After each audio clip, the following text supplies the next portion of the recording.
Francisco sempre é bom. Nosso inspirador. Boa noite, gente. Boa noite.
Para quem não me conhece, está vendo a primeira vez, eu sou Estela e participo aqui da casa. Participo do grupo do tratamento dos animais, que aqui na nossa casa nós temos o tratamento dos animais. E faço parte... É permitido filmar? Pode. E faço parte dos estudos relativos aos animais também. Eu coordeno essa parte. Então é muito prazer, eu estou muito feliz de ver essa casa cheia para receber o nosso amigo Padre Paulo César, que está nessa caminhada pelo Brasil, distribuindo essa semente de compaixão pelos animais. E que essa semente ele distribuir nesse Brasil todo, ache uma terra fértil no coração, no nosso coração, para que nós possamos pensar e tratar os nossos irmãos animais como tem que ser tratado, como irmãos. Então é um prazer ter o senhor aqui, Padre Paulo César. A gente já está na apresentação, né? A palavra é com o senhor. Gente, o livro, viu, no final, esse livro, a camisa e o boné vai ser vendido no final. E isso tudo que está sendo arrecadado é para ajudá-lo nessa caminhada dele pelo Brasil, viu? Boa noite, mineiros e mineiras, amigos e queridas. Quero dizer que na minha história de vida sempre tive uma ligação com o povo mineiro. Nós temos lá um padre que está há muito tempo na nossa diocese, que é aqui de Minas, que é um paizão para todos nós. E com os espíritas também eu tenho uma história muito linda, muito bonita, de amizade. Quando eu fui professor um tempo no estado, então eu fiquei amigo de uma família que era de espíritas. E depois, como padre, e agora nesse trabalho de compaixão animal, de semear a semente, me aproximou ainda mais do povo espírita. Então eu sou muito feliz e agradecido a Deus pela amizade de vocês, pelo carinho, porque sempre sou acolhido. E me sinto um cumpridor do apelo do Papa Francisco de sermos pessoas acolhedoras, pessoas que vão ao encontro de quem quer que seja, não importa a religião, não importa nada, pois todos nós somos irmãos, filhos do mesmo Pai. Então eu me sinto aqui de uma forma a agradecer a acolhida de vocês no meu trabalho, feliz por estar atendendo a um pedido do nosso líder dos católicos, que é o Papa, e até vou dar um testemunho, já falei isso em missa. Quem apoia o meu trabalho são os espíritas. É eles que compram o meu livro, é eles que me convidam para palestras quando estou aqui. As lives que eu fiz foram todas com espíritas, e isso criou um vínculo de amizade e de carinho com o chefe lá de Sorocaba, que eu fui agora nessa jornada, e com outros aí que eu tive na Bahia, que foi lá no Centro Espírita. Eu queria dar esse testemunho. Bom, eu sou um ativista dos animais há uns 12 anos, nas redes sociais, e depois que a gente decidiu mergulhar aí nesta causa tão nobre, que para mim é uma causa divina, pois a gente luta pela criação de Deus, pelas criaturas de Deus, e como também a Bíblia nos diz, Deus se manifesta em suas criaturas. A gente aprende a cada dia um pouco. Cada visita que estou fazendo, cada casa que me acolhe, no diálogo eu vou aprendendo, e todo mundo quer contribuir. Então tem sido maravilhoso, sim, a troca de conhecimento e conhecer tantas pessoas maravilhosas, acolhedoras. Isso nos faz acreditar mais no ser humano. Eu decidi lá em outubro, sabe, fazer essa jornada, e veio do nada, assim, veio do nada, foi uma ideia, que me veio lá. Estava sentado olhando televisão, daí eu peguei e já abri o notebook, já fiz uma escala de cidades que eu vou ir, e quanto eu vou gastar, e quanto eu posso, assim, com meios de eu patrocinar isso. Aí veio a ideia da camiseta, aí veio a ideia do boné, aí veio a ideia do livro, e fui na providência. Eu penso assim, eu trabalho para os animais, então Deus vai providenciar. Para eles é que eu vou dedicar as férias. Então estão sendo férias maravilhosas, conhecendo lugares magníficos, fantásticos, conhecendo pessoas, famílias acolhedoras. Eu aluguei um carro e vim. E eu nunca tinha dirigido assim, em cidades grandes. E, graças a Deus, a mão de Deus está nos conduzindo. A gente tem medo, né? Acostumado a cidade pequena, mas tem sido uma bênção. Então aqui eu já vou ver um pouco do meu histórico, mas ao que chegamos nisso, né? Uma vez eu fui fazer um ativismo lá em Porto Alegre, numa ONG. A gente segurava assim uma televisão, fazia um quadrado, vestia preto e aquela máscara da vingança. Nessas telas passavam cenas de um matador. E muitas pessoas, né, ficavam horrorizadas ao verem, seguiam. Algumas paravam para ficar olhando. As crianças, o pessoal mandava ir adiante porque são cenas muito fortes e pesadas. Aquelas pessoas, né, adultas que ficavam ali olhando, alguém da ONG abordava e perguntava: o que você sente vendo isso? O que você acha disso? É muito triste, né? Como eles sofrem, coitadinhos. Mas você come carne? Eu como porque está na Bíblia. Deus mandou, Deus fez os animais para isso. E eu não fiquei conformado com isso. Porque a gente rezando, participando da missa, né, todos os dias quase, passa diversas vezes a Bíblia. E eu fui percebendo que não era isso que a Bíblia dizia. Ao contrário, tinha muitas passagens que falavam da compaixão animal. do valor de todas as criaturas, dos benefícios da alimentação tirada da terra, da alimentação vegana, a dieta de Daniel, lá no primeiro capítulo do livro de Daniel. E eu resolvi então, eu vou escrever um livro para provar justamente o contrário, que Deus não deixou os animais para serem nossa comida, nem para nós fazermos exploração e fazermos sofrer inutilmente. Ao contrário, Deus nos colocou aqui nesse planeta como cuidadores da criação, cuidadores da natureza, e nós somos o jardineiro, aquele que cuida, que promove a vida. Por isso que Jesus ressuscitado apareceu semelhante a um jardineiro, porque ali ele quis mostrar a missão da nova criação. Eu falo aqui alguns termos, queria dizer que eu sei, assim, nossas doutrinas são diferentes, então eu trago, como padre, eu trago aqui essa parte católica, digamos, mas eu conheço a doutrina de vocês, e eu estudo, e leio, e admiro, e respeito. Tá? Às vezes aqui vai sair algo assim, talvez não combina, mas a compaixão animal, ela une tudo. Estamos aqui por isso. E nós sempre ouvimos falar que somos imagem e semelhança de Deus. Mas o que é ser imagem e semelhança de Deus? É agir como Ele age, é fazer como Ele faz.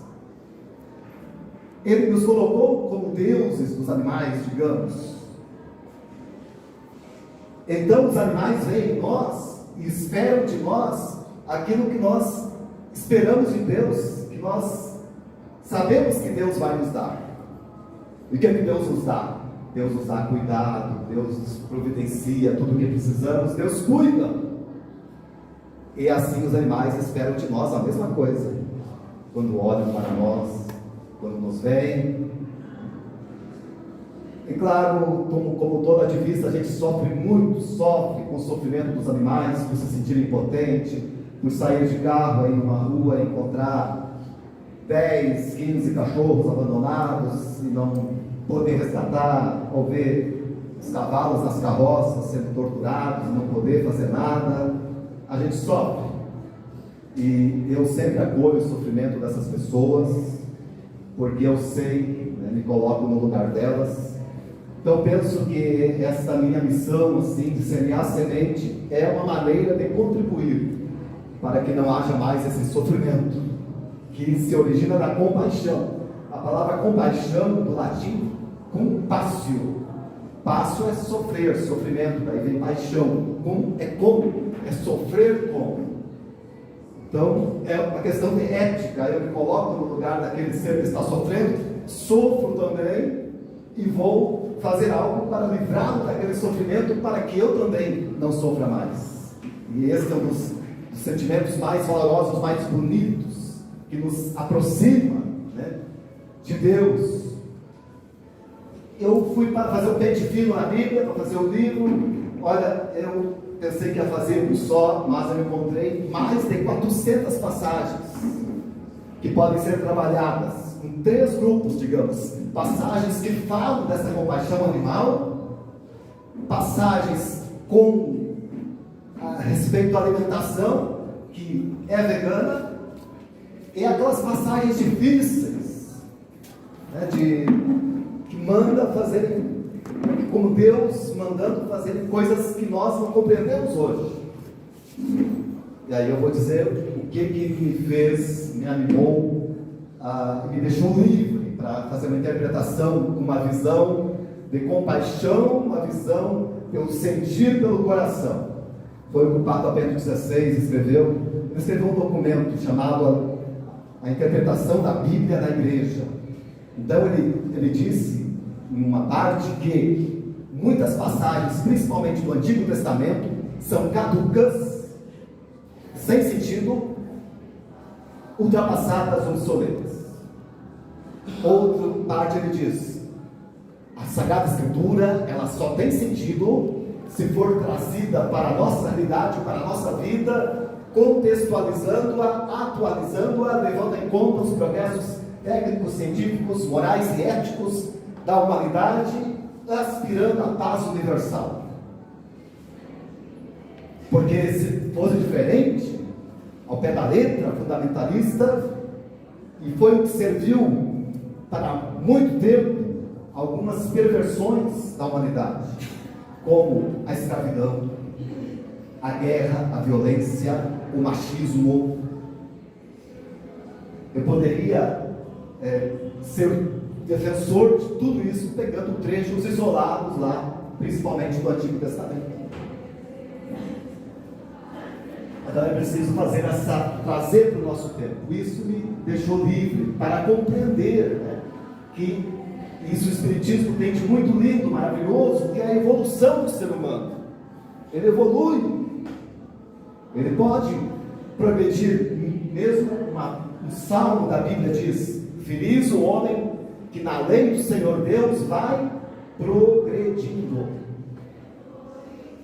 E toda a criação é trinitária, né? O Pai, o Filho e o Espírito Santo. O Pai está lá na criação, figura destaque. O Filho há 2000 anos atrás, na pessoa de Jesus. Ele lá iniciou a missão. E hoje é o tempo do Espírito Santo. Aqui nós chamamos Espíritos de luz. É eles, né, que nos falam, que nos guiam, que traz luz na escuridão. Hoje nós vivemos uma crise profunda, ética, ecológica. Os sistemas humanos fracassaram. É preciso uma conversão radical, uma mudança. É preciso buscar caminhos através do diálogo. E quem é que conduz isso? O Espírito, os Espíritos. E por isso que as coisas se transformam, mudam, não são estáticas. Um dos símbolos, por exemplo, do Espírito Santo na igreja é que ele é fogo. E o fogo transforma. É vento. O vento vem e transforma também. A igreja católica começou a ficar mais aberta, né? As demais religiões, lá, o Papa João XXIII, no Concílio Vaticano II, e ele anunciou assim: nós vamos abrir as portas e as janelas da igreja para que o vento do Espírito Santo venha e transforme ela. Nós estamos vivendo esse processo, através dos papas que vieram depois, Papa Francisco, né? Que eu sei que ele é muito querido por todos, porque ele acolhe a todos. Eu vou passar um videozinho dele, que daí vai nos contextualizar aqui nesse momento que estamos vivendo. Pode passar. Aí, mais adiante. Naquele que apareceu ali preto.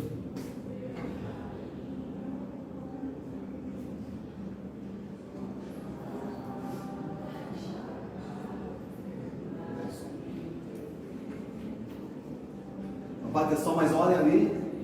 Vão acompanhando o texto.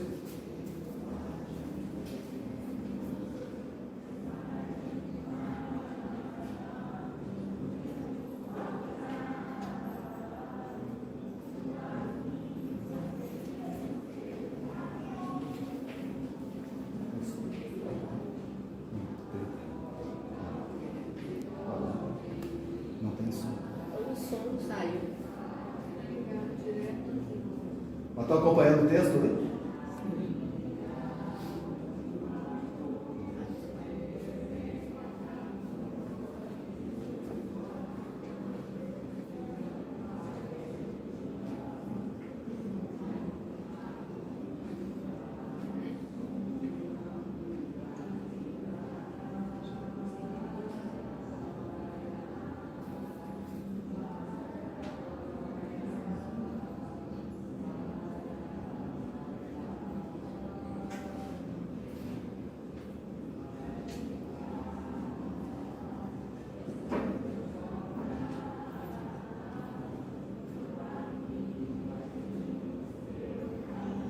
Bonito, né? Ali estão representadas as 5 maiores religiões do mundo. Daí cada um fala do seu líder, seu profeta, seu Deus, e no fim todos se unem dizendo ali, o amor. O amor é universal. Deus é amor, por isso que o amor salva. A caridade salva, como vocês dizem, e eu concordo plenamente. Agora vamos seguir.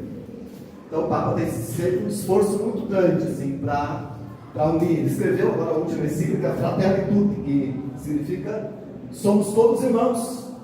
Nós vivemos uma grande crise mundial e precisamos de todas as religiões, todos os povos, todas as nações nos darmos as mãos, porque nós vivemos no mesmo planeta, na mesma casa comum. E ele dá o exemplo da parábola do bom samaritano, que é a inspiração desse documento, que vai ajudar, eram inimigos, mas viu o outro ferido e foi lá e ajudou. Vocês conhecem bem. Bom, eu disse que tinha 400 passagens bíblicas, mas eu escolhi 12 de cada uma, porque o 12 na Bíblia tem um simbolismo de organização.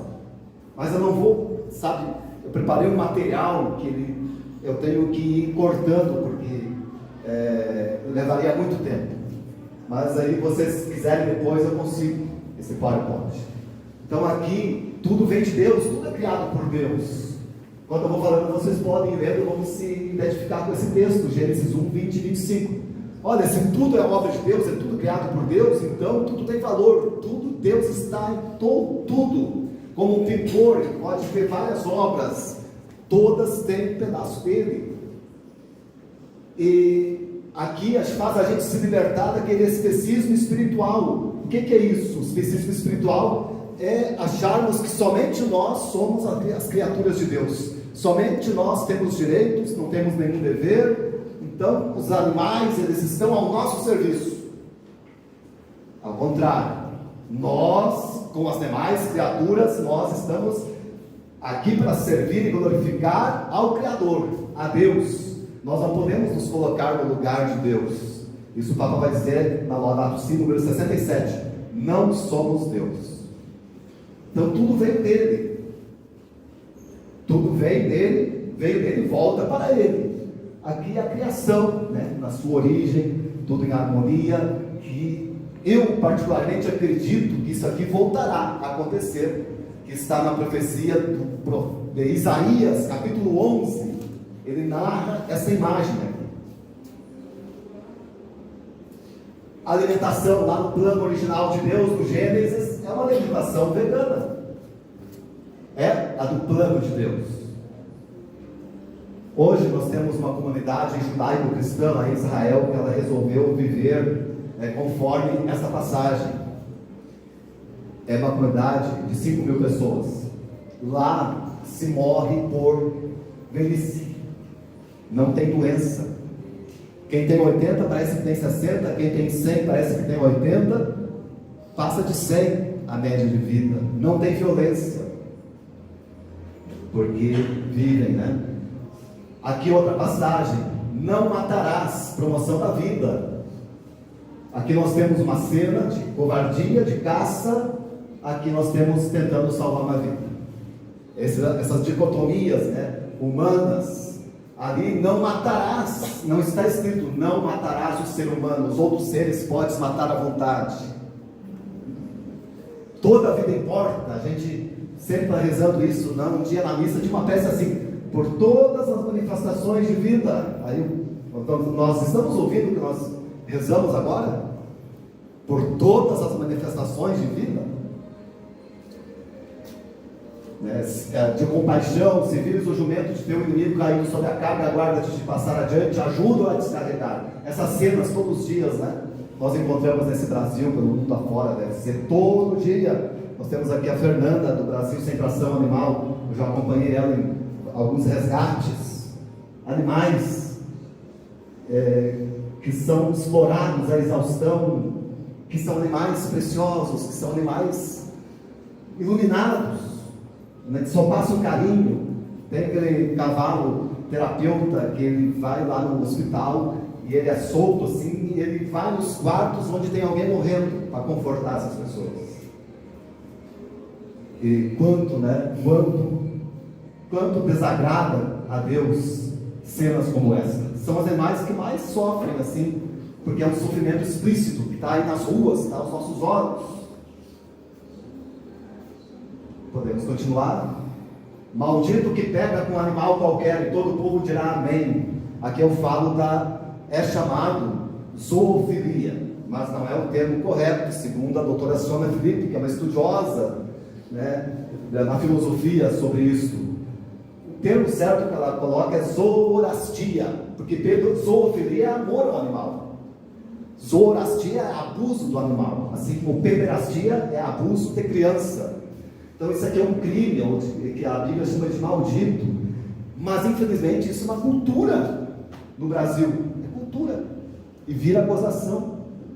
Eu me inspirei para falar nesse capítulo num barbeiro que eu fui lá, e eu fui assim anônimo, e os homens todos lá, né, conversando, enquanto outros esperavam, e eu também, aí começaram a falar das experiências sexuais que começaram com animais, com a maior normalidade, dando risada, quando a Bíblia fala isso aí, e continua acontecendo, infelizmente.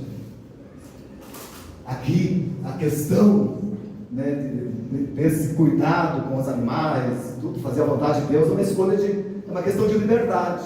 Deus não obriga nós a nada, mas Ele diz, Ele dá conselho. Tomo hoje por testemunhas o céu e a terra contra vós. Ponho diante de ti a vida e a morte, a bênção e a maldição. Escolhe, pois, a vida para que vivas com a tua posteridade. Ou seja, quando eu lembro de exploração de animais, uma das formas é matadouro. Com o que eu vou relacionar a palavra matadouro? Com vida ou morte? Claro, a palavra já diz matar. As analogias divino-animal.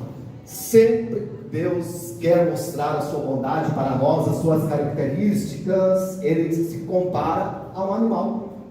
E a nós também, né? Quando nos chama de ovelhas, por exemplo.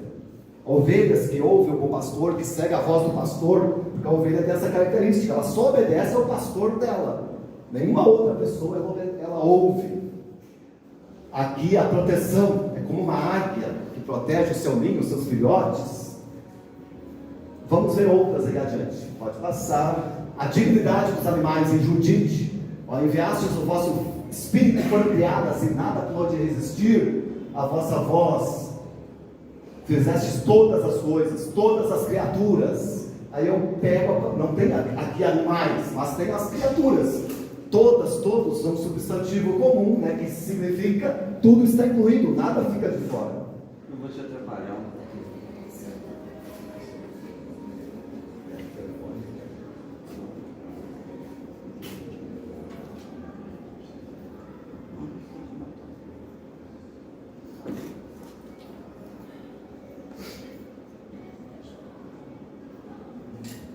Então, podemos ir adiante. Aqui o livro de Jó coloca os animais como nossos mestres, realmente são, principalmente no amor incondicional. Os animais nos amam, não importa a situação que nós estejamos. Quantas vezes eu vejo assim, um homem de rua, um mendigo, cheio de cachorro, embaixo dos viadutos, lá no sul, é muito comum no inverno, se aquecem, se abraçam com os cachorros lá debaixo dos viadutos. E eles estão lá, são fiéis. Quantas cenas dessas nós vimos? Mas também até o Padre Léo, um grande pregador que tivemos, ele disse que estava observando uma vez uma cabrita dar à luz, e esses animais, o filhote nasce poucos minutos, já está em pé, meio cambaleando, mas né, começa a caminhar. E ele observou o nascimento de um cabritinho, saiu da bolsa ali da mãe, e começou a se firmar, a ficar em pé, e a mãe foi lá e derrubou ele. Aí ele de novo se levantou, ela foi lá e derrubou. De novo, e ficou várias vezes assim. Daí pensou o Padre Léo, mas essa cabrita malvada está judiando do filhote? Depois ele foi entender que ela estava, na verdade, ensinando a ele uma das virtudes que ele tinha, daqueles animais, que é caindo, se levantar rapidamente, para se defender das suas presas. Ele mostra como devemos educar, né? Educar os filhos. Aqui, comparando nós ali, né? Proteger, Senhor, os homens como os animais, o Salmo. Muita gente vinha argumentar assim, mas lá no Antigo Testamento tinham sacrifícios, matavam cordeiros. O que diz Deus sobre esses sacrifícios de animais? Não vos aplacais, vós não vos aplacais com sacrifícios rituais, e se eu vos ofertasse o sacrifício, não aceitarias. E aí vai. Capítulo 1 de Isaías também é muito chocante nesse sentido. Isso é um sério de argumentos. A compaixão de um homem conserva o seu próximo, mas a misericórdia divina estende-se sobre todo ser vivo. Ou seja, se quisermos ser imagem e semelhança de Deus, é olharmos com compaixão para todo ser vivente, para todos os animais, a exemplo deste menino, que talvez aquele boi ali foi depois para o matadouro. Olhar as aves do céu, agora, esse foi do Antigo Testamento, agora é do Novo, né? Olhar as aves do céu, não semeiam, não ceifam, nem recolhem os celeiros, mas nosso Pai Celeste as alimenta. Ou seja, nós somos os únicos animais que temos que trabalhar para comer. Os animais, esses aí, encontram tudo na natureza, a não ser lá que o homem vai e destrua, né, quando acontece. Mas eles encontram tudo. Jesus, outra vez comparando com a raposa, né, com as aves do céu. Agora essa parte aqui: se compreendesseis o sentido dessas palavras, que era a misericórdia e não o sacrifício, não condenarias os inocentes. Quem são os inocentes?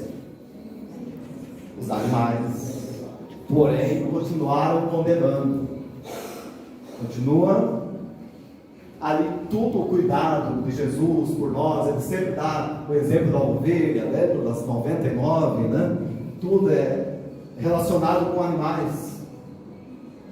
Hoje vi essa cena lá com a Fernanda, lá no sítio que a gente foi, né? Lá em casa, eu me lembro, né, que eu sou do interior, sou da roça. Jesus diz: Jerusalém, Jerusalém, que matas os profetas e apedrejas aqueles que são enviados. Quantas vezes eu quis reunir teus filhos como a galinha reúne seus pintinhos debaixo de suas asas, e tu não quiseste? Deus se compara a uma galinha, porque a galinha ela pode ter uns 20 pintinhos ali, enquanto ela não ajeita todos debaixo de suas asas, ela não sossega, e ela fica ainda, né, pra lá, olhando para lá e para cá, vigiando. Pode ir adiante. Então vocês estão vendo, né? Talvez você conhecia essas passagens aí, mas apenas estamos recordando como fala só de compaixão animal, a da alimentação, questão dos sacrifícios. Isso aqui para mim é emblemático. E deu à luz seu filho primogênito, envolvendo em faixas, reclinou no presépio, que não havia lugar para eles na hospedaria. Vejam que Jesus, né, nasceu não na casa de humanos, mas nasceu na casa de animais. Ele nasceu numa estrebaria. Pode voltar ali no Natal, né? Havia ali os animais. Até hoje o presépio é representado assim. Os animais estão presentes. Vimos ali na criação, eles estão presentes. Na arca de Noé, na restauração do mundo, eles estão presentes. Na profecia de Isaías, desse mundo restaurado, os animais estão lá. Vida de Jesus, eles estão ali. No Apocalipse também vão aparecer. Eles estão sempre presentes. Como é que nós vamos dizer que os animais não têm alma? Se eles estão presentes em todas essas situações de novo mundo. Agora vejam, né, hoje o que se faz? Se come o presépio. Onde está uma parte da Bíblia que José e Maria fizeram churrasco na noite do Natal? Ou traduziram costumes pagãos, como peru, ou lá na Semana Santa do peixe, que são costumes pagãos, não são bíblicos. Nem no catecismo na igreja diz isso. Se é jejum, é jejum. Eu estive no mosteiro um tempo. Na sexta-feira santa a gente comia de pé e tinha pão seco com água de manhã. Ao meio-dia tinha uns vegetais amargos que queimavam a boca, e depois de tarde mais pão seco com água. Isso é jejum. Isso sim. Não é comer 50 quilos de peixe, né, e tomar 5 garrafões de vinho. Onde é que está o sacrifício? E como está deturpado isso aí? Mas eu vejo padres que estão tentando corrigir isso, né? Porque viu o dia da gula, o dia de celebrar a morte de Jesus. E no Natal celebra a morte em vez de celebrar a vida. Agora, não façam ceia? Não. Façam, é bonito reunir a família, uma mesa farta, bonita. E hoje nós temos 1001 opções. Tem o que tal o vegan ali que eu estava hospedado, comida maravilhosa. Nós temos opções hoje extraordinárias. Podemos fazer ceias sem sofrimento, sem agonia, e celebrar a vida. Olha só essa cena, vocês devem lembrar bem, discussão dos vendilhões do templo. O que eles estavam fazendo lá? Estavam vendendo bois para os ricos oferecerem sacrifício mesmo que isso 700 anos antes fosse condenado pelos profetas, continuaram fazendo. Vendiam cordeiros para a classe média e pombos para os mais pobres. Jesus pegou o rego, né? Encheu-se de ira divina, expulsou e soltou os animais. Eu encaro aquilo ali como um ato de libertação animal. Até inclusive ouvi de uma espírita, aprendi com uma espírita isso aí. Foi um ato de libertação animal. Porque aqueles animais estavam lá, presos, amarrados, presos em gaiolas para serem oferecidos em sacrifício. Esse foi o fato que levou Jesus ao processo que conduziu ele à morte na cruz. Pode ir adiante. Pode ir adiante. Essa passagem aqui para mim é uma das que mais me emocionavam quando eu ficava buscando assim um meio de incluir os animais na redenção, no novo mundo, que diz São Paulo em Romanos. Por isso a criação não é só o ser humano. Quando eu estava lá no interior, lá em casa, chegava às 6 horas da tarde, meu pai dizia: vai tratar da criação. Quem era a criação? Os animais. Aguarda ansiosamente a manifestação dos filhos de Deus. Os animais não falam como nós, não se expressam como nós, é uma linguagem diferente. Então quem pode libertar eles? Quem pode fazer a libertação deles? Somos nós. Por isso se manifestam os filhos de Deus, pois a criação foi sujeita à vaidade, não voluntariamente, mas por vontade daquele que a sujeitou. Aqui fala do ser humano de fazer utilitarismo com os animais, casaco de peles, vaidade, cosméticos. O boi não vai para o matadouro, né, por vontade própria. Ai, que bom que eu vou dar vida lá, vou ser comida para o ser humano, vou servir de comida para os seres humanos. Não, ele vai lá à base de choque, de pânico, de paulada. O sistema nervoso deles funciona em agonia. Uma prima minha trabalha numa escola, tem um matadouro perto, eles estão tormento, porque na hora do recreio, quando ela está na rua com as crianças, passam os caminhões levando eles para o abate, e aqueles caminhões então vão soltando urina e fezes, porque o sistema nervoso dos animais já está abalado. Chegam lá, eles levam choque, colocam sabão para eles escorregando, para ir lá para o triturador. E a maioria das pessoas que trabalham nisso, elas ficam depressivas, em traumas terríveis. Eu conheci uma família que ela foi embora por causa de trabalho para de frangos. Eles não aguentaram. Todos depois se tratando em depressão por causa do sofrimento daqueles animais. E um filósofo grego dizia, né? Nós somos aquilo que comemos. Se nós nos alimentamos dessas carnes cheias de agonia, de sofrimento, de adrenalina, o que vai causar na gente? Por que será que nós vivemos num mundo de tanta ansiedade, tanta depressão, tanta aflição, tanta agonia, sem sentido? Buscamos a religião, muitas vezes não nos preenche, não resolve. Eu penso, tenho plena certeza que esta falta de cuidado com a criação, essa falta de cuidado, falta de amor. Vejo que a doutora Sônia também coloca, né? Se o alimento de animais fosse benéfico para nós não teríamos postos de saúde, não teríamos hospitais cheios e nem farmácias por todo lado. E outros mitos que a gente tem que ir, né, derrubando, e o conhecimento vai abrindo as cortinas para nós. Quando eu optei pelos animais, pelo veganismo, eu não sabia nada de nutrição, mas me diziam que eu ia ficar anêmico, que eu ia ficar fraco, que eu ia ter problema nos ossos, né, vários assim, vai morrer. E hoje, né, graças a Deus, cheio de amigos nutrólogos, nutricionistas, dizendo exatamente o contrário. Nós encontramos todos os nutrientes nos vegetais, naquele cardápio que Deus nos deu lá no início do Gênesis. Para que nós vamos assim terceirizar aquilo que nós encontramos usar intermediários daquilo que nós podemos encontrar diretamente nos vegetais, nos legumes, nas frutas. Eu posso dizer também, eu vivia, sabe, com uma energia.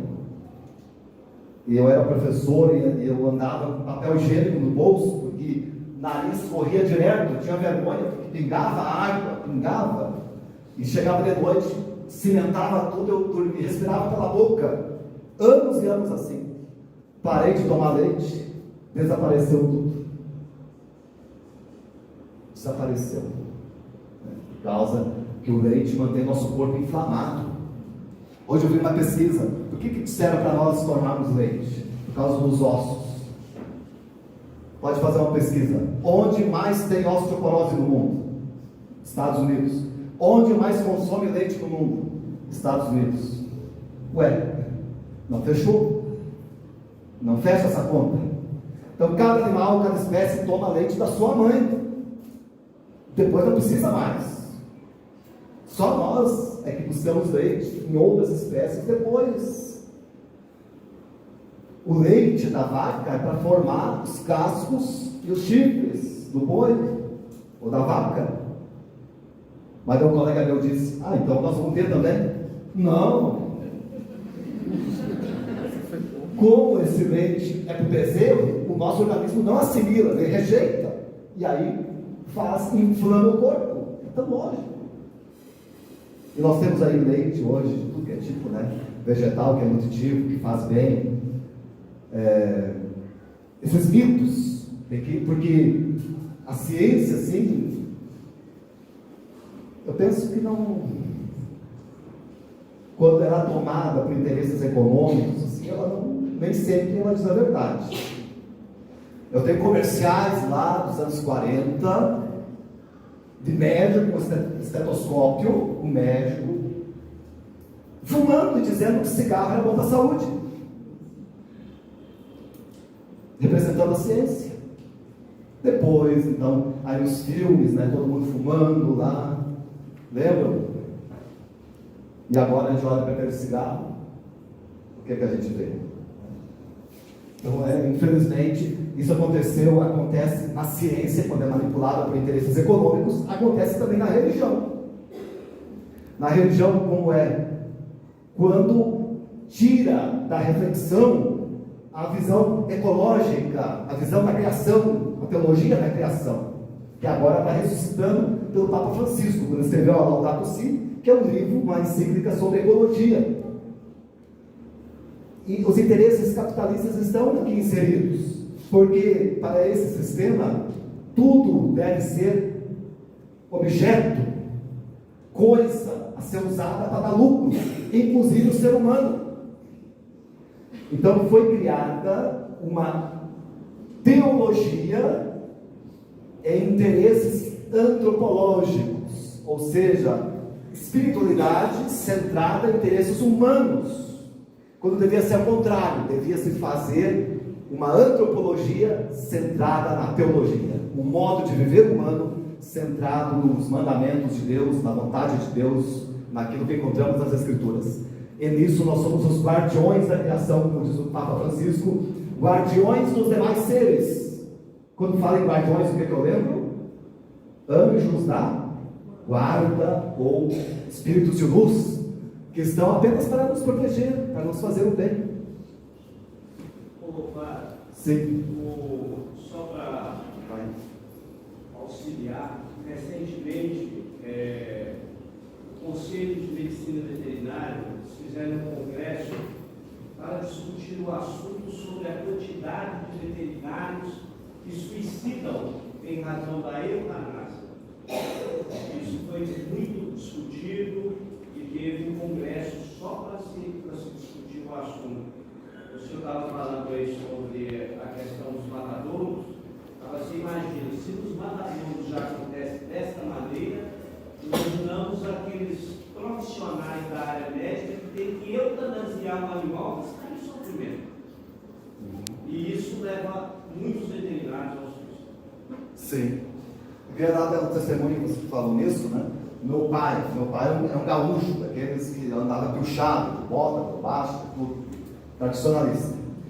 É uma cultura lá, criar animais, em todo o Brasil, né? Para comer alguém, mas ninguém tem coragem de matar. Então, tem alguns lá que querem ser os machões, né? Sou um macho. Então, vou lá e mato. E pelo que eu vi, assim, meu pai era um desses que era chamado para matar animais. Porco, ouro. Porque ninguém tinha coragem. Dá uma faca e vai lá e mata. Aí ele disse que uma vez, numa festa lá, estavam reunidos e matar um bode. E ele teve um momento que ele olhou nos olhos do bode. E ele viu o bode, um olhar pedindo misericórdia, pedindo compaixão. Mas ele, pressionado por isso aí, né? Se não matasse, ia ser um covarde, acabou matando. Né? Ele testemunhou: eu nunca mais matei nada depois daquele dia. E às vezes eu acordo de noite com o olhar daquele bode. E aí ele disse: eu entendo o grito do come carne. Despertou. Podemos ir. Aqui a questão ó, da evolução da religião. Lá no Antigo Testamento, sacrifício a Deus, matar um cordeiro de um ano, né? Depois comiam as carnes, derramavam sangue no altar. Uma prática condenada pelos profetas. Mas aí vem aqui o sacrifício único, definitivo, eficaz, segundo os hebreus.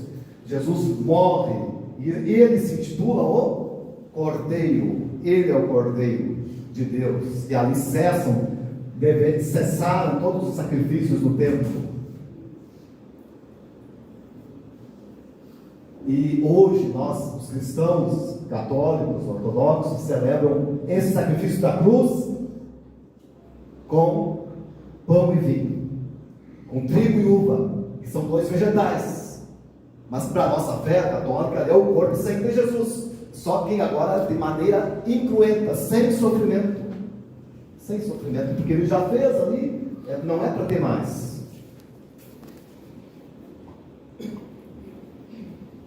Aqui São Paulo diz: porque há muitos por aí de quem repetidas vezes vos tenho falado, e agora digo chorando, que se portam como inimigos da cruz de Cristo, cujo destino é a perdição, cujo Deus é o ventre.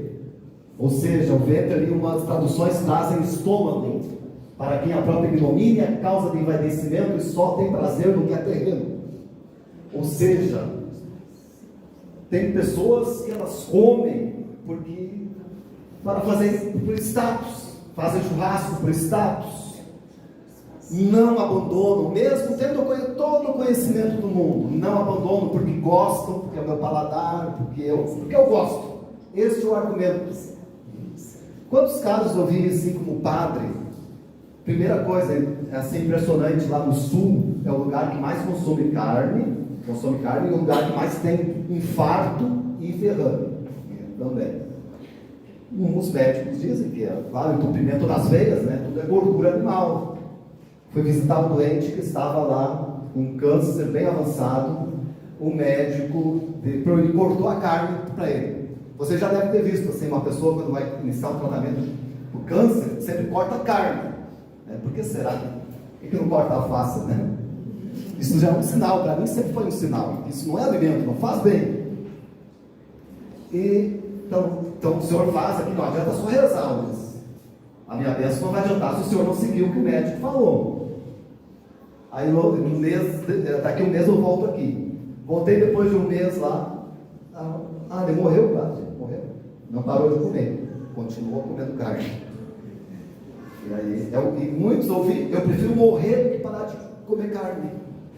Então, no mínimo, é um desgosto da própria vida, né? Agora, essa aqui é a história, eu vou ter que falar aqui rapidamente. O Frei Genebro foi um conto de Essa de Queiroz. Vocês encontram na internet na voz de Paulo André, ator, famosíssimo. Então, havia um Frei Genebro, um Frei franciscano, que era muito famoso, com fama de santidade. Junta aí Madre Teresa de Calcutá, Santa Lúcia dos pobres, Chico Xavier, São Francisco de Assis, junta e não dá o Frei Genebra. Exemplo de oração, de amor aos pobres, de humildade. Só que ele foi ficando velho, estava morrendo, era tão humilde que ele ficou numa cama de palha. Ele achava a vaidade uma cama normal. E aí o povo foi lá começar a se despedir dele, se despedir. Ele tinha até uma serenidade na hora da morte. Ele confortava as pessoas. Aí foi o Frei lá e disse: Frei Genebra, o senhor é tão santo, tão importante para nós. Eu queria saber se eu podia realizar um sonho para o senhor antes da sua partida. E ele disse: eu queria tanto comer um pernil de porco. Aí esse Frei lembrou que no caminho ele viu uma manada de porcos e o cuidador estava dormindo. Aí ele voltou lá, pegou um porquinho pequeno, cortou a perna, levou, fez um prato que o Frei gostava, ele comeu, todo se lambendo os beijos, e então depois morreu. Aí foi indo lá para cima, né? Já tinha lá uma fila de anjos com cornetas esperando ele, com trombetas. Corneta não, corneta de futebol. Com trombetas. Né? E aquelas nuvens assim, com aquela luz que cegava, uma multidão de branco esperando ele, uma escada toda dourada. Mas vamos fazer o protocolo, né? Faço com todo mundo, vamos fazer com o Frei também, vamos pesar aqui as virtudes e os pecadinhos. Aí veio uma balança, e aí foram colocando as virtudes do Frei: oração, amor aos pobres, humildade, cada vez pesando mais, até encostar no chão. Mas de repente, e aí o céu se abrindo cada vez mais e mais luz, né? Mas de repente lá do fundo vinha uma coisinha pequena, foi aumentando, e era um porquinho sem uma perna. E ele foi lá para o outro lado da balança e, resumo da história, veio um anjo, pegou ele pelo capuz do hábito e jogou no purgatório para ficar lá um tempão pagando por esse pecado, o que não se chama de umbral.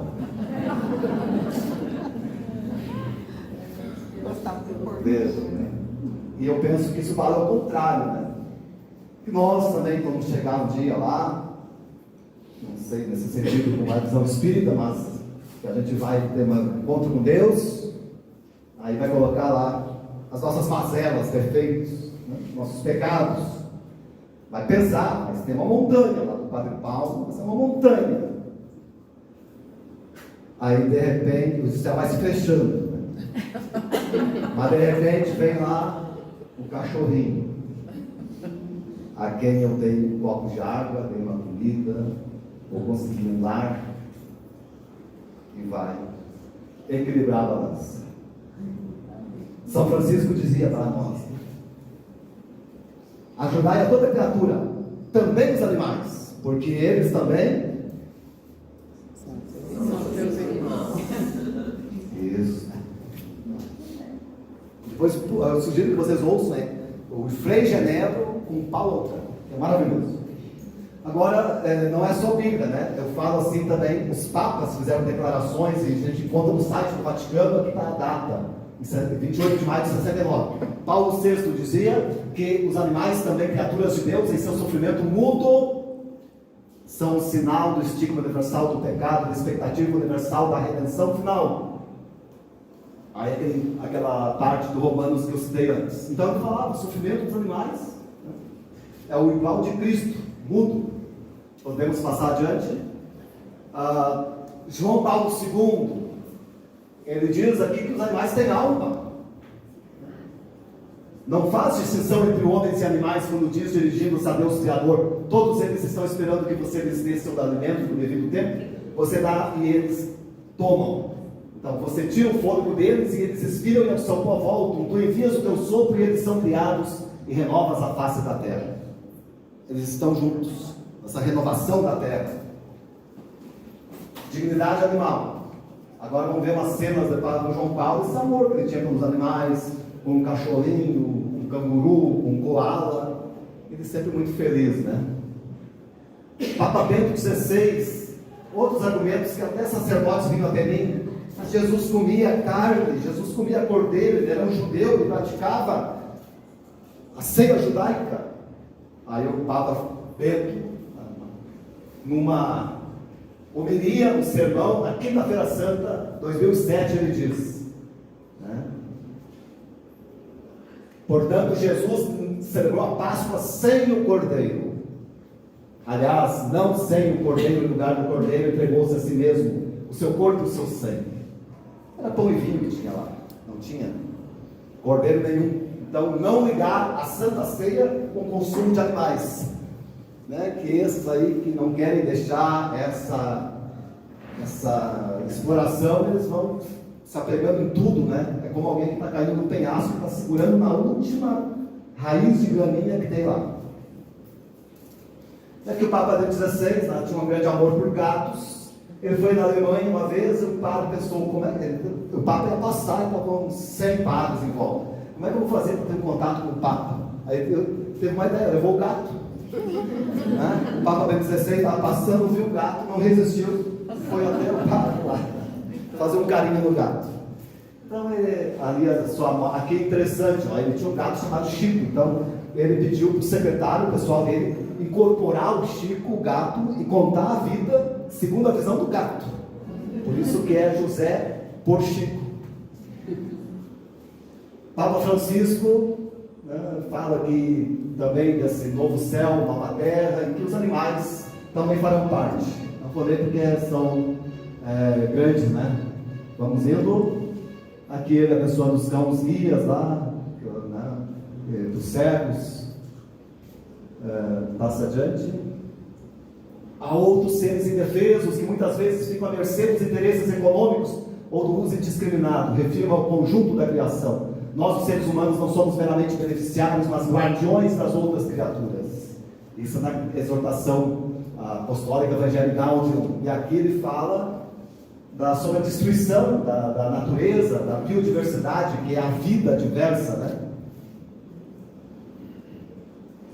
Quando os seres humanos destroem a biodiversidade na criação de Deus, quando os seres humanos comprometem a integridade da terra e outras coisas mais, né? Tudo isso é pecado. Quantas raças espécies entrando em extinção, né? Por causa da caça, não conseguir conciliar o progresso com o cuidado com a natureza. Pode passar adiante. Não somos Deus. Aí vem uma parte do Papa, Laudato Si 67. Né? Ele diz aqui para não usar a Bíblia para tentar legitimar, entre aspas, o consumo e a destruição da natureza e esse domínio sobre os animais. Então, a palavra domínio é interpretada de modo também errado. A palavra domínio não é que eu tenha o poder de fazer o que eu quero com as demais criaturas. A palavra domínio vem de dominus, e dominus é Senhor. Senhor, como assim Deus é o nosso Senhor, os animais veem em nós seus senhores, mas naquela relação de imagem e semelhança que eu falei antes. Pode passar também. É que é muito material, tem que cortar os vídeos. Pode passar adiante. Devemos dirigir de igual modo todo cuidado da nossa casa comum, a terra e cada criatura. Então, para mim, aqui, os animais estão sempre incluídos quando fala a todas as criaturas. Segue. Cada criatura possui a sua bondade e perfeição próprias. Aí fala quando Deus criou o mundo.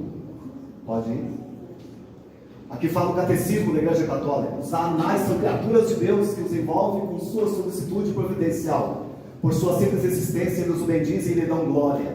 Também os homens lhes devem carinho. Lembremos com que delicadeza os santos como São Francisco de Assis ou São Felipe Neri tratavam os animais. Artigo 24:16. Agora, depois desse artigo, vem um outro texto contraditório, um artigo contraditório, dizendo que nós podemos fazer uso dos animais como alimento, ou para experiências científicas, ou utensílios. É totalmente contraditório. Por quê? Porque o catecismo também evolui, ele pode evoluir. né? Tem uma parte ali do catecismo, esse que foi lançado em 1983, que a pena de morte era considerada legítima, cabendo às autoridades de Estado. Então, legitimava a pena de morte. Papa Francisco, em 2018, alterou esse artigo e a pena de morte não é mais prevista em hipótese alguma. Então, se ele alterou ali, também pode, em favor dos animais, fazer valer essa parte aqui. É urgente reduzir o consumo não só de combustíveis fósseis, mas também de muitas coisas supérfluas. E de igual modo é conveniente em certas regiões do mundo consumir menos carne. Também isso pode ajudar a salvar o meio ambiente. Vocês ouviram, né, o Papa falar isso, pedir para comer menos carne, né? Já é um sinal, porque não pede para comer menos alface. Aí passa adiante. Aqui nós temos aí ele falando isso para um grupo de jovens, que eu achei só em espanhol, não achei em português. Pode passar. Tá. Então vamos passando isso aí, né? E vamos dando exemplo dos santos. Pode passar adiante. Então pode voltar aqui. São Jerônimo tinha uma amizade íntima com o leão, que ele ajudou. Por isso a imagem dele está aqui representada com o leão, mostrando que esses felinos também podem ter laços de afeto com o ser humano. Vai adiante. São Bento, que foi tentar envenenar ele com um pão, o corvo, animal de estimação dele veio lá, pegou o pão e levou para longe. Salvou ele. Então Deus usa os animais também para nos livrar dos males. São Francisco de Assis, a história do lobo decúbio, né? Que um dia você conta que você sabe bem. Eu já contei. Já contou. Né? Não te envergonhe se às vezes animais estejam mais próximos de ti do que pessoas, eles também são teus irmãos. Quantas vezes nós vemos isso, né? Quantas vezes pessoas idosas, pessoas que moram sozinhas, pessoas doentes, os animais não saem de perto, ficam doentes também. É lindo esse amor incondicional deles, é maravilhoso. Eu sei que vocês experimentam, vocês já viram muitas vezes, e ninguém experimenta um amor incondicional se não tiver um animalzinho. Por isso, adotar é importante, promover. Se não pode adotar, procura alguém que possa, porque os animais é uma bênção maravilhosa. Santo Antônio de Pádua, né, era corrido das igrejas porque ele dizia coisas fortes. O apelido dele era Martelo de Deus. O pessoal não gostava do que ele dizia, então ele era expulso. Aí ia para o rio, pregava os peixes iam em volta dele. Hoje sabemos que os peixes são seres sencientes, né? Eles têm capacidade de criar afeto, e isso, né, poucos sabem. São Francisco de Paula, que era vegano por compaixão aos animais, ele tinha um cordeiro chamado Martinelo e tinha uma tuta chamada Antonella. São João Bosco, ele era um homem assim, muito odiado, e tentaram matar ele várias vezes. Ele saía sozinho de noite, a mãe dele não queria, mas ele apareceu um cachorro do nada para proteger ele. Passa adiante, lá ele foi atacado por quem o matava e o cachorro defendeu. Ele chamava de Didio, que é cinza em italiano. 100 anos depois, quando foi declarado santo, eles exumaram o corpo dele, né, botaram lá de volta para fazer um velório. Do nada veio um cachorro enorme cinza, ficou debaixo do caixão. E depois se retirou. O padre salesiano, que é da ordem de Dom Bosco, foi lá e fotografou e registrou só uma foto que nós temos. Coisa impressionante e misteriosa, né? Santa Teresinha, Menino Jesus, tem fotos dela, uma santa recente. Ela perdeu a mãe com 5 anos de idade. Ficou numa depressão profunda, uma criança que ia morrer na cama. Ela não comia nada mais. E o pai desesperado, o médico, dá um cachorro para ela. O tom, ela começou a recobrar a alegria de viver. Santa Teresinha. Aí ela foi para o convento, não podia levar. Um dia voltou lá para pegar umas coisas em casa, veio já como carmelita, com aquela roupa toda. O cachorro quase infartou de alegria e ela conseguiu convencer as freiras para levar o cachorro para o convento. Mas só que ela morreu bem jovem, com 24 anos, então a irmã dela, Celina, ficou como tutora do Tom. Santo Afonso Maria de Ligório dizia que os animais, em outras palavras, na linguagem daquela época, são seres perfeitos. Somente o ser humano que precisa buscar a salvação em Deus, né? Porque eles já estão salvos.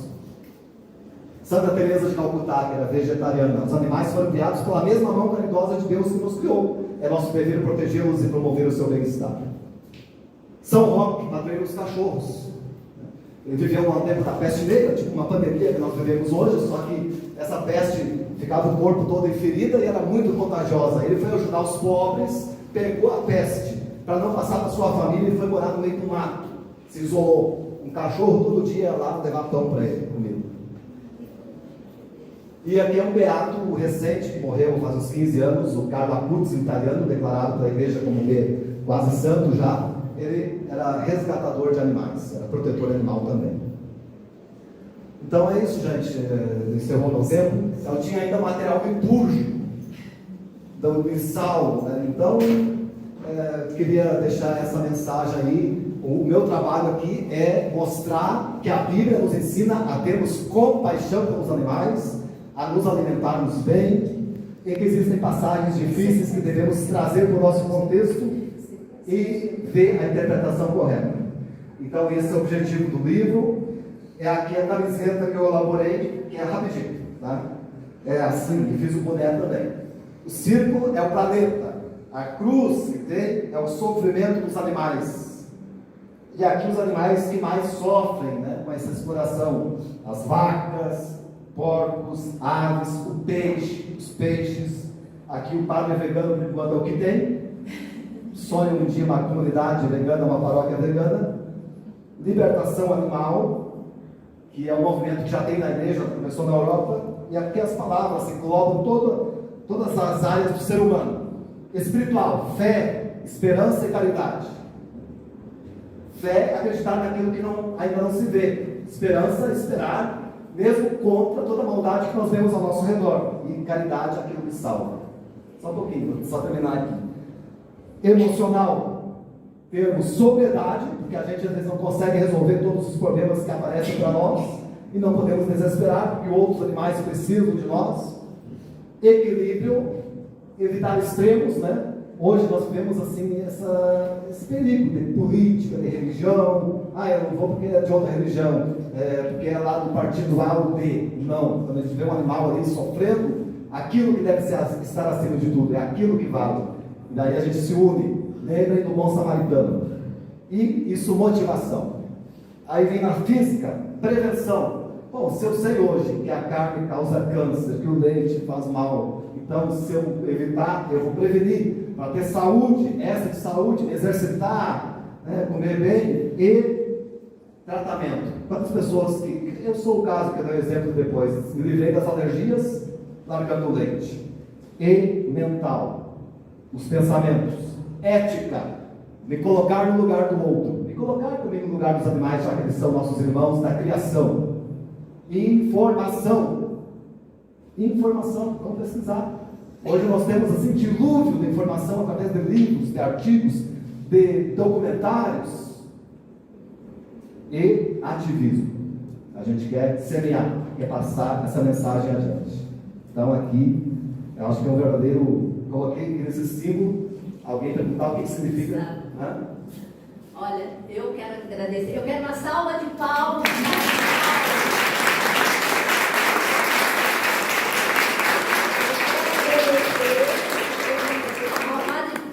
Por essa semeadura que ele está fazendo pelo nosso Brasil. Agradecer a espiritualidade da casa, o Ezequiel, que convocou os médiuns da casa para escutar o Padre Paulo. Então eu acho que é importante isso.